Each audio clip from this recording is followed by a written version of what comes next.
अस्सलाम वालेकुम पाकिस्तान, आप देख रहे हैं स्पोर्ट्स बज़ में वसीम लियाकत। अगर आज पाकिस्तान की टीम की बात की जाए तो पाकिस्तान की टीम मुश्किलात का शिकार है। साउथ अफ्रीका के खिलाफ पहले मैच में सेंचुरियन में इस वक्त हमारी बैटिंग जारी है।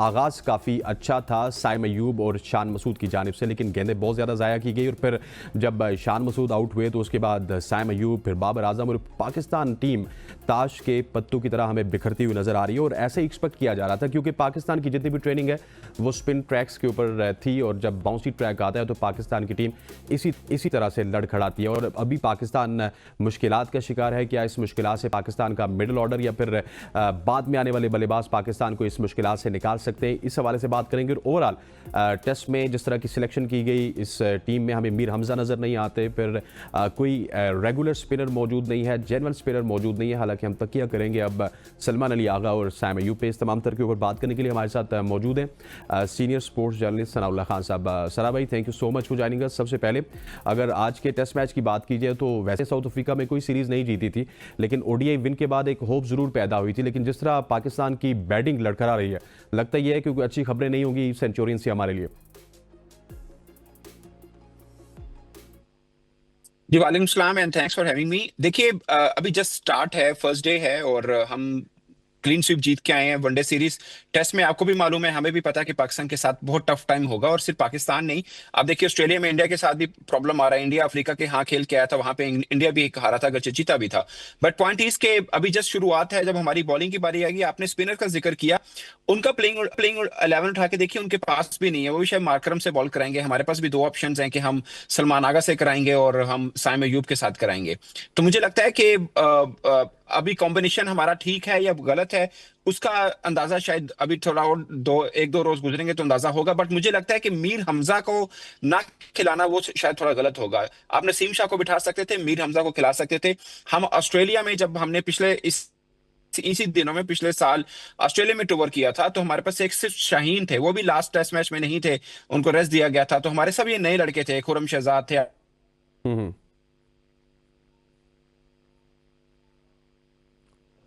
आमिर जमाल थे, मीर हमजा थे। मैच कॉम्बिनेशन उसको डिस्टर्ब नहीं करना चाहिए। हमने नसीम शाहीन को पहले भी ड्रॉप किया था या रेस्ट दिया था, इसमें भी कर देने में कोई हर्ज नहीं था। खैर शाहीन तो नहीं थे, नसीम को भी कर दें, कोई फर्क नहीं पड़ता। आपके मंजे हुए बॉलर है मीर हमजा, उनको उनके साथ ही प्लेइंग 11 में जाना चाहिए था। मुझे तौर पर लगता है कि उन्हीं के साथ जाना चाहिए था। ठीक हो गया। क्या वजह है कि हम खुरम शहजाद के साथ गए और मीर हमजा के साथ नहीं गए? क्योंकि मीर हमजा के हवाले से हम जब भी बात करते हैं, ऑस्ट्रेलिया में उनकी कारकर्दगी बहुत ही अच्छी थी, पाकिस्तान में भी अगर डेड पिचेस ना हो तो मीर हमजा काफ़ी ज़्यादा रिजल्ट प्रोड्यूस करते हैं। लेकिन मीर हमजा एक तो उनको बहुत लेट लाया गया, लेकिन लेट लाने के बाद भी पिक एंड चूज किया जाता है, कभी खिला दिया जाता है, कभी ड्रॉप किया जाता है। देखिए मीर हमजा के बारे में ना लोग उनके साथ टैग लगा के रखते हैं कि वो टेस्ट के बॉलर हैं, बट आप उनको पीएसएल में उनके स्टैट उठा के देख लीजिए, वो बड़ा कंटेन करके करते हैं। आपने कभी उनके खिलाफ चार्ज होते हुए बल्लेबाज को बहुत कम देखा होगा, क्योंकि उनका डोमेस्टिक में बहुत ज्यादा एक्सपीरियंस है। और टेस्ट के अंदर उनके ऊपर डाउट रखना शायद गलत होगा। वो बड़े एक पाकिस्तान के अगर टेस्ट में देखा जाए तो मुझे लगता है कि शायद पहली प्रायोरिटी होनी चाहिए मीर हमजा। उनके ऊपर एक प्रॉब्लम आता है कि उनका पेस अच्छा नहीं है, बट अगर नहीं भी अच्छा पेस है, आपको विकेट वो दिलाते हैं, रन्स कम खाते हैं, लंबे स्पेल करते हैं। मैं तो ये समझता हूँ कि व्हाइट बॉल क्रिकेट में भी आप उनको ला सकते हैं, वो इतने अच्छे बॉलर हैं, इतना उनका एक्सपीरियंस है डोमेस्टिक का, और अब तो इंटरनेशनली भी अच्छा खासा परफॉर्म कर रहे हैं। जो बंदा ऑस्ट्रेलिया कंडीशन में जो इतना जारहाना खेलते हैं, उनके सामने अच्छी बॉलिंग कर गया, तो साउथ अफ्रीका में तो उनके लिए इतना मसला नहीं होगा। अच्छा, एक और इशू है जिसके ऊपर शायद पाकिस्तान मीडिया इस तरह से बात नहीं करता। शाहीन शाह अफरीदी के हवाले से पहले बताया गया था कि उनको रेस्ट इस वजह से दिया गया कि वो चैंपियंस ट्रॉफी के ऊपर फोकस करेंगे, लेकिन अनफॉर्चुनेटली वो बांग्लादेश प्रीमियर लीग के लिए उनको एनओसी दिया गया कोई 15 से 20 दिन का। अगर शाहीन शाह अफरीदी यहाँ पे होते तो वो ज्यादा इंपैक्ट नहीं डाल सकते थे? देखिए मुझे लगता है कि एक तरफ हम बात करें कि नसीम शाह को भी रेस्ट देते हैं, फिर हम ये भी बात करते हैं कि शाहीन शाह को भी ले लें। मुझे लगता है कि शाहीन नसीम दोनों को रेस्ट ठीक था। देखिए आप WTC का खेल में हम शायद नहीं है, जो मुझे लगता है कि आप अगर दोनों मैच अफ्रीका को भी हरा दें, दोनों मैच आप वेस्ट इंडीज को भी हरा दें, हम्म। और अफ्रीका को ओवर बनता है WTC का, यानी रैशनली हम नहीं है। तो आप अपने अगले साइकिल के लिए तैयारी करें, अपने यंगस्टर्स को खिलाएं। आप शाहीन को क्यों टेस्ट में खपाना चाहते हैं जबकि वो थोड़े से बेहतर हुए हैं, इंजरी से आए हैं, पेस भी उनका थोड़ा बेहतर हुआ है। मुझे लगता है कि आप चैंपियंस ट्रॉफी पर्सपेक्टिव में उनको रख रहे हैं तो ठीक है।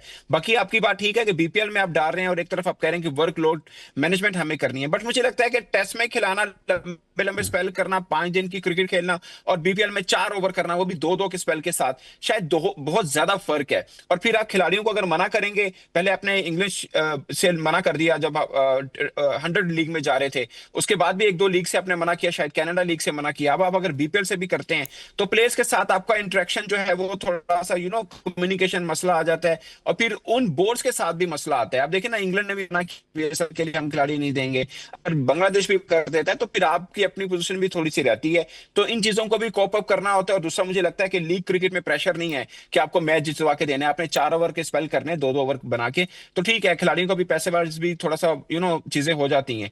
तो ये एक चीज है, मुझे लगता है शायद इस कॉन्टेक्स्ट में उनको दिया। और जहां तक मुझे पता है 5 मैच खेलने हैं उन्होंने, 5 T20 मैचेस वहां पे खेले हैं, तो ये शायद बहुत ज्यादा बर्डन रहेगा नहीं शहीन के ऊपर। लेकिन सना भाई, क्या आप समझते नहीं है कि अगर एक एग्जांपल देता हूं आपको नसीम शाह की, लास्ट ईयर वो श्रीलंका में एक लीग खेल रहे थे, वहीं पे वो इंजर हुए थे। सो इस तरह के मेगा इवेंट से पहले शायद पीसीबी को भी और प्लेयर्स को भी थोड़ी एहतियात करनी चाहिए, उसके बाद जितनी लीग्स खेलनी है खेल लें। उसके बाद जितनी लीग खेलनी है खेल लो, वो फिर हम वो भी नहीं करते हैं ना। हाँ। अब देखिए, हमारे उसामा मीर हैं, वो बिग बैश खेल रहे हैं। अब आपकी बात ठीक है, नेक ऑफ द टाइम के जब champions trophy just round the corner है और हम अपने प्लेयर्स को लीग्स खेलने दे रहे हैं, आपकी बात बिल्कुल ठीक है। वो लंका लीग थी जिसमें नसीम शाह इंजर्ड हुए थे, फिर एक्चुअली में लंका लीग में हुए थे, फिर वो एशिया कप भी खेले थे, बट एशिया कप में आखिरी मैच जो कोलंबो में हम इंडिया के खिलाफ खेले थे, वहां पे वो इंजर्ड हुए, वर्ल्ड कप के लिए वो हमें दस्तयाब नहीं हुए थे। वो बात आपकी बिल्कुल ठीक है, लेकिन वो टेस्ट खेल के भी इंजर्ड हो सकते हैं। मुझे लगता है कि टेस्ट खेल के इंजर्ड होने का चांस शायद थोड़ा ज्यादा है एज कम्पेयर टू T20 खेलने पे। तो आपकी बात ठीक है कि वर्कलोड कर रहे हैं तो फिर आप मुकम्मल रेस्ट दें, बट आप प्लेयर्स को ये कैसे समझाएंगे कि उनका एक अच्छा हैवी कॉन्ट्रैक्ट हुआ है और आप कह रहे हैं कि आप बीपीएल मत खेलिए, चैंपियंस ट्रॉफी के लिए रहे। वो आपको कहेगा कि नहीं, मैं तो सिर्फ 4 ओवर करने हैं, इतना दबाव भी नहीं है, प्रेशर गेम भी नहीं है, एक लीग क्रिकेट है। तो उस कॉन्टेक्स्ट में शायद उनको परमिशन दी है, जो मुझे लगता है कि बहुत बड़ा इशू नहीं है, बहुत बड़ा इशू नहीं है। बाकी आप अगर वो एग्जांपल लेना चाह रहे हैं कि मिचेल स्टार्क ने आईपीएल छोड़ दिया था क्योंकि उसको वर्ल्ड कप की तैयारी करनी थी, तो वहां के लोगों की और है, उनका बोर्ड भी फिर उनको कंपनसेट करता है, बाकी चीजें भी उनको मिल जाती हैं, जो कि हमारे यहाँ उस तरह से नहीं हो पाता। तो ये सब चीजें देखनी पड़ती हैं, और उसके बाद मुझे लगता है कि ये शाहीन अफरीदी को परमिशन मिले है। बाकी अगर 5 मैच के लिए मिली है तो it's not a big deal, वो 5 मैच खेल के वापस आ जाएंगे। फिर हमने वेस्ट इंडीज के खिलाफ 2 टेस्ट मैच खेलने हैं, वो भी शाहीन नहीं खेलेंगे, जो कि उनको नहीं खेलना चाहिए, खासकर पाकिस्तान की कंडीशन में तो नहीं खेलना चाहिए। देखिए, आज हर बंदा जसप्रीत बुमराह की बात कर रहा है, अगरचे आज उनको थोड़े रन हो गए, कॉन्टेस्ट ने बहुत अच्छा खेला उनको, बट आप एक चीज देखिए, जसप्रीत बुमराह ने अपने करियर के पहले 17 मैचेस भारत में नहीं खेले थे, सब सीना कंट्री में खेले हैं। आज भी जब वो अपने करियर के बिल्कुल क्लाइमेक्स के ऊपर खड़े हैं, वो एशिया में सिर्फ भारत के अंदर खेले हैं और कहीं नहीं खेले हुए। ना श्रीलंका खेले हैं, ना बांग्लादेश खेले हैं, ना पाकिस्तान, तो खैर वो आते नहीं, ना वो दुबई खेले हुए हैं। आपने उनको उनको उन्होंने चुन के खिलाया कि ठीक है, हमने इसको सीना कंट्री में रखना क्योंकि ये फास्ट बॉलर है हमारा। तो आप भी इस तरह स्ट्रेटजी कीजिए। अब जब वेस्ट इंडीज आएगी, आप अपनी पार्टी हुई विकेटों या स्पिन ट्रैक के ऊपर अपने फास्ट बॉलर के कंधे क्यों झुकाने हैं आपने? आप वहां स्पिन ट्रैक बनाइए, आप 2-2 स्पिनर डालिए, एक आधा फास्ट बॉलर जो आपको लगता है कि चैंपियंस ट्रॉफी कॉन्टेक्स्ट में नहीं है, अगर है भी तो कम स्पेल उनसे करवाएं और उस तरह से करें। बट मैं नहीं मानता कि आप नसीम शहीन को अभी खपा लें और जब चैंपियंस ट्रॉफी आपके सर पे हो तो फिर अपने की बॉलर्स, खुदा ना खास्ता उनकी कहीं इंजरी हो तो आपको प्रॉब्लम हो, बिल्कुल, आपका क्योंकि आपका आपका मेरे पॉइंट, नजदीक में टेस्ट इंपॉर्टेंट नहीं है। आपका पॉइंट बड़ा वैलिड है सना भाई, लेकिन एक यहाँ पे मेरे ख्याल है पीसीबी को भी करना होगा। अगर आपने ठीक है, हम प्लेयर्स के ऊपर तो बात करते हैं, लेकिन अगर आपने प्लेयर्स को हर लीग से रोकना है या उनको हर दूसरी लीग पे जाने से रोकना है, तो आप उनको पीएसएल में फिर इतने इंसेंटिव दे देना जितने हमारे पड़ोस में देते हैं उनको। हाँ वही ना, फिर आप उनका बोर्ड के पास इतना नहीं है कि वो इतने इंसेंटिव दे दें। अब नसीम का पाकिस्तानी तमाम क्रिकेटर से ज्यादा कॉन्ट्रैक्ट हुआ था 100 लीग में जो इंग्लैंड में होनी थी, जहां पे वो नहीं गए पाए थे। मेरा ख्याल है 1,30,000 पाउंड था शायद, मैं अगर गलत नहीं हूँ, बस ज्यादा उनका था कॉन्ट्रैक्ट, बट वो नहीं गए थे। फिर इनका कनाडा लीग के अंदर शाहीन का हुआ, वहां पे नहीं गए पाए। अब अगर बीपीएल से भी मना करना, फिर आप मतलब आप परमिशन दे देते हैं कि ठीक है आप खेल लीजिए और अपने इतने मैचेस खेलने हैं ताकि आपको वर्कलोड भी आपको मैनेज करना है। फिर ऐसे केसेस में ऐसा होता है कि पाकिस्तान क्रिकेट बोर्ड भी थोड़ा कांटेक्ट में रहता है अपने की प्लेयर्स के साथ कि आप मतलब थकावट है या कोई मसला है तो फिर आप वो मैच नहीं खेलेंगे। तो वो इस तरह से चीजें चलती हैं, जो कि प्रोफेशनल वे यही होता है। अब इसको इसी तरह मिट किया जाएगा या नहीं किया जाएगा वो एक अलग बात है, बट अमूमन ऐसा होता है कि आपकी टीम मैनेजमेंट, आपके बोर्ड आपके साथ लगातार राब्ते में रहता है और आपसे रहता है कि आप थके तो नहीं, फटीक तो हैं, में रेस्ट कर लें। तो इस चीज सब लेके चलते हैं। बाकी आपका पॉइंट बिल्कुल ठीक है, इससे नेगेट नहीं किया जा सकता कि चैंपियंस ट्रॉफी सर पे है और आप लीग क्रिकेट खेल रहे हैं, खुदा ना खासा इंजर्ड हो गए तो मुझे लगता है कि टेस्ट क्रिकेट ना खेल वाला फैसला ठीक है। बाकी लीग क्रिकेट में भी 5 मैच खेल लेने में कोई बहुत ज्यादा नहीं है। ठीक हो गया। सनाउल्लाह खान साहब हमारे साथ मौजूद हैं, क्योंकि ख़वातीन वज़ात यहाँ पर वक्त हुआ चाहते हैं कमर्शियल ब्रेक का। सनाउल्लाह साहब से और भी बातें करनी है। पाकिस्तान की जो बैटिंग फेल हुई, पाकिस्तान का टॉप ऑर्डर मुकम्मल तौर पर सेंचुरियन में फेल हुआ, उस हवाले से बात करेंगे। Stay with us.